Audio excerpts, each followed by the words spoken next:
आलम झुका हुआ है। साबी के आस्तां पे आलम झुका हुआ है। साबिर के आस्तां पे आलम झुका हुआ है। कलियर का जर्रा जर्रा काबा बना हुआ है। साबिर के आस्तां पे आलम झुका हुआ है। कलियर का जर्रा जर्रा काबा बना हुआ है।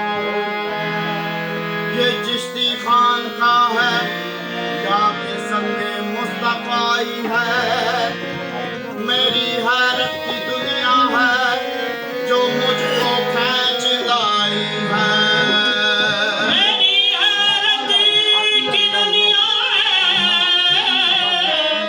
जो मुझको खींच लाई है।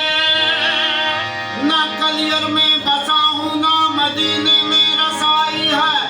तेरे रोजे पे या साबिर अजब ही बात पाई है। अली की है हुकूमत और मोहम्मद